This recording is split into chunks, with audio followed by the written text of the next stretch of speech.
Back for Dust2S's ongoing coverage of IEM Cologne 2023 for the final interview of Day 3 here with Hampus, coming off of an amazing win over Imperial. So what I want to ask you first, is what comes natural. In the press room, we were freaking out. How were things going in the NIP camp? No, it was obviously super hectic. Like we had a good first half. We had a good start on the T side, and then they locked us down. But we had a good game plan. I knew, I felt confident in what to call. We lost some unlucky rounds. I also won some lucky rounds, of course.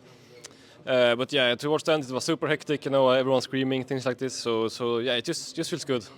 Speaking of hectic and lucky rounds, I think a defining round of the match was the one HP clutch by headtr1ck, where he dodged the headshot and then came up and basically crawled through the entire map to get Henny in the end. Yeah.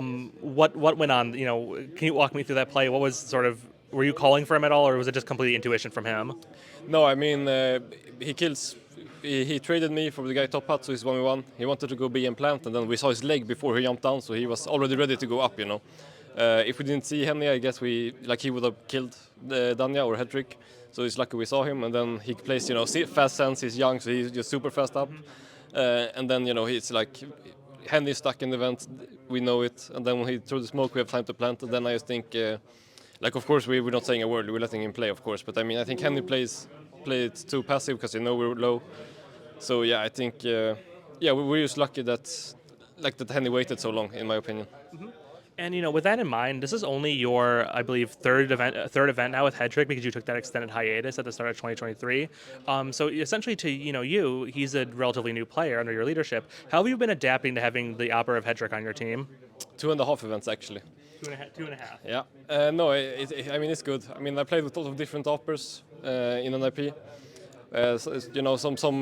Some less experience, some more experience. So I'm pretty much I know how to handle my AWPers. I would say it's always I play with Device, who always knew what to do, and then I play with Fosi, who was coming up with no experience. I had to help a lot. So I have found a good I know how to help them, and sometimes I'm hard at him, but I need to be hard so he learns, right? So yeah.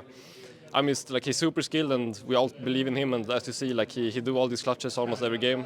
He makes a highlight every game almost. So yeah, I'm just happy to have him. I mean, he's 18 or 19 years old. This is his second team. I mean, he's been Tier 1 for not even a year. So yeah, I think in 1, 2, 3 years he will be up there in the top 10 players of the world. Mm-hmm. And I want to ask about you as well. You're still only recently coming back into action, coming fully back into NIP, but you had a fantastic performance on Nuke. Do you think you're back up to 100% of the skill you saw, previously before your hiatus?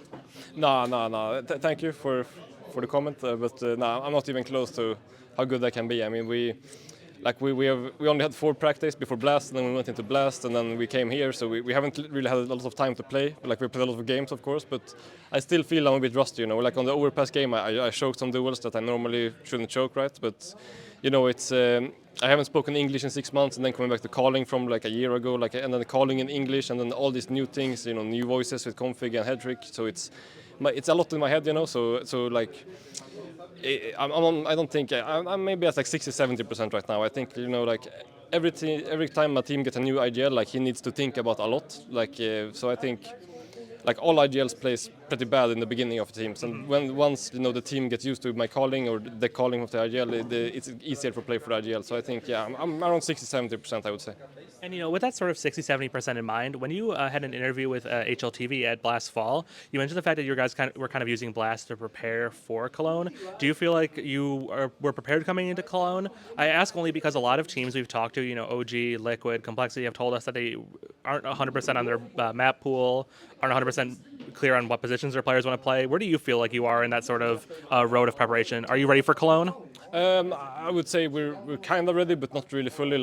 We still have a lot of practice to do. I would say the game against Mnmzzz, for example, we didn't really have a lot to fall back on, and that's one of the games where the mood and the energy is not really up to par, and the individuals doesn't really show up. Then you need something to fall back on, and we didn't have that at all, in my opinion, yet. So I wouldn't really say we're fully prepared, but I mean, if we have a good day, we can beat any team. Still, I feel like. So yeah, I mean, we beat Vitality in the Blast finals, and they just won the major, right? So we can beat the best. I just think we're gonna do our best in Cologne. Hopefully, get some more wins, go far. My goal is to get to the playoffs. I've never been in this arena, and then we'll see. And then we'll go home and practice hard for the next upcoming events.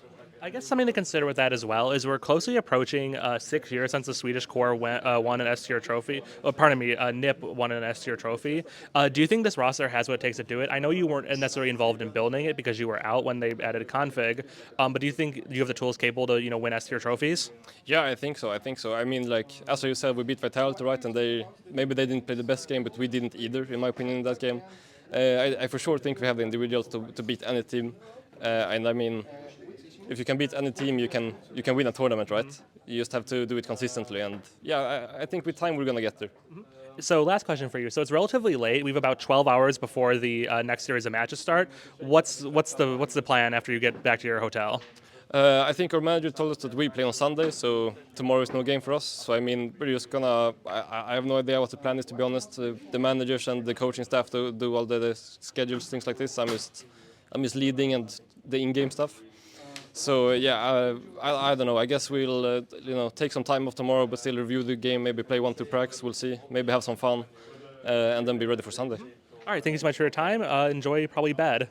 Thank you. Yep. Of course. Thank you.